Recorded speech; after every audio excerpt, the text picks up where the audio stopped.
CET जो 2026 वाली है आयोजित होने जा रही है, उससे पहले चूंकि सीईटी 2024 वाली है उसकी पात्रता फरवरी 2026 में खत्म हो रही है। उसके बाद सीईटी 2024 वाले कोई भी एग्जाम नहीं होंगे सिवाय एलडीसी के, जो कि जुलाई 2026 में एलडीसी अधीनस्थ बोर्ड वाला होगा।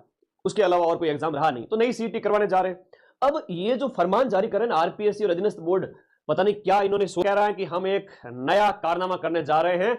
मतलब उनके दिमाग की उपज को देखकर मुझे तो बड़ी हंसी आने लगी। क्या करूं अब, इनको क्या कहूं मैं।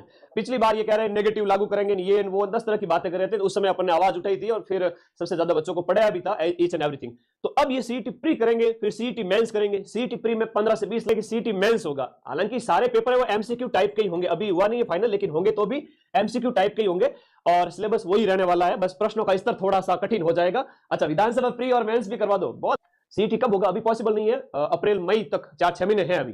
आप लोग पढ़ते रहो बेफिक्र होकर। उन्होंने कहा कि बहुत कम संख्या में हम पेपर में बैठने वाले बच्चे रखना चाहते हैं। अच्छा, तो कम रखना चाहते हो तो मेरा एक आइडिया भी सुन लिया करो, है ना। मुझे व्हाट्सएप कर देते, मैं बता देता आपको आइडिया। तो फिर 2 लाख बच्चे, फिर पटवारी, वीडियो, कांस्टेबल, सीईटी 12th के थ्रू कांस्टेबल होता है और भी बहुत सारे एग्जाम्स है। सीईटी ग्रेजुएशन के थ्रू पटवारी होता है, ग्राम विकास अधिकारी होता है। तो आप पहले 15-20 लाख को परेशान करोगे, फॉर्म भरे 500 रुपए लिए, फिर वापस से 500 रुपए लिए, फिर वापस से 500 रुपए लिए। अरे भाई, ये कोई तरीका है क्या? बेरोजगार इतना दुखी है बेचारा बच्चा जो जवान है और बेरोजगारी के इस दौर में घर वाले उसको नारा ताना देते हैं कि पढ़ियो को नहीं, कामयाब को नहीं हुए। तो उनको कौन बताए कि मेरे लाडले कितने पढ़ते हैं। हाँ, 5 किलोमीटर दौड़ और इंटरव्यू भी रख दो। वाह भाई वाह, देखो ये तरीका है ना। हालांकि ये लागू नहीं है करंट अफेयर्स, इसमें 4-4 सब्जेक्ट हो जाते हैं, फिर 5, 6, 7, 8, 9, 10, 11 टोटल देखो तो 15-16 सब्जेक्ट। प्री में भी वही रहेंगे, मेंस में भी वही रहेंगे। तो आपको जो आप पढ़ रहे हो इसके साथ किसी प्रकार की खिलवाड़ आप न करें, सीईटी ग्रेजुएशन के बैच को पढ़ते रहे। अच्छा, आलोक मार्किंग के फिर भी आपका दिल नहीं धापे तो नेगेटिव मार्किंग कर दीजिए, वो भी 1/4, यानी 4 प्रश्न गलत करने पर आपके 2 नंबर कटेंगे। कर दीजिए, हमारे बच्चे बहुत टैलेंटेड है, मुझे मेरे बच्चों पर विश्वास है। मेरे बच्चे बहुत मेहनत से पढ़ते हैं। सेमिनार जब मैंने करवाया तो जब आयोजक है उसने कहा आपके बच्चे कितने समझदार हैं, हमारे यहाँ साल भर में हम 100 सेमिनार करवाते हैं लेकिन आपके जैसे बच्चे हमने कहीं नहीं देखे पूरे राजस्थान के अंदर। मुझे बहुत खुशी हुई दिल में, जैसे आपके माँ बाप को होती है वैसे के वैसे मुझे अपने आप पे प्राउड फील हुआ कि मेरे बच्चों को मैं सही गाइडेंस दे रहा हूं, कि ना तो आपके बच्चे फालतू में हल्ला कर रहे थे, ना सीटें फाड़ रहे थे, और इधर उधर कई दूसरे सेमिनार होते हैं तो बच्चे उठ पटांग की हरकतें करते रहते हैं। आपके बच्चे बहुत समझदार है ना। इस बार अगर ऐसा हो गया तो फिर तो मेरे ऊपर आंच आ जाएगी, मतलब आलोक राज जी या अधीनस्थ बोर्ड उनके ऊपर प्रश्न चिन्ह खड़ा हो जाएगा कि आपने क्या सीईटी करवाई।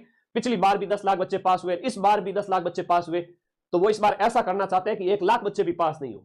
अरे भाई ऐसा मत करो, मध्यम मार्ग अपनाओ। भगवान बुद्ध ने जो कहा था, भगवान बुद्ध ने कहा था कि बहुत ज्यादा टाइट भी मत करो और बहुत ज्यादा लूज भी मत रखो, तारों को एकदम मीडियम रखो, बढ़िया धुन निकलेगी। तो इंसान को मीडियम मार्ग, मध्यम मार्ग जो बौद्ध धर्म का एक बहुत बड़ा सिद्धांत है वो अपनाना चाहिए। तो प्री, मेंस और फिर मेन पेपर ये सब छोड़ो, आप तो यहां पर ये फॉर्मूला लागू कर दीजिए आज मेरे कहने से, वरना ये बच्चे है ना आपके पीछे पड़ जाएंगे और फिर आपको जवाब देना भारी। तो राजस्थान जी के, इंडिया जी के Hindi, English, math, reasoning, computer science और करंट, वैसे तो 10 सब्जेक्ट होते हैं लेकिन खोल के देखा जाए तो टोटल कितने हैं? 15 सब्जेक्ट है। इस 15 सब्जेक्ट के अलावा कोई सब्जेक्ट है ही नहीं।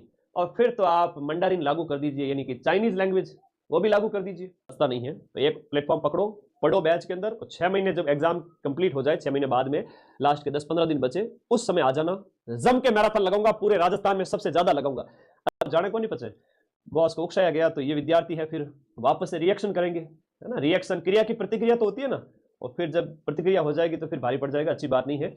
सो विद्यार्थी हितैषी निर्णय हो, ऐसा निर्णय हो जिसमें आंदोलन नहीं करना पड़े, ऐसा निर्णय हो जिसमें विद्यार्थियों की अंतरात्मा दुखी नहीं हो, ऐसा निर्णय हो जिस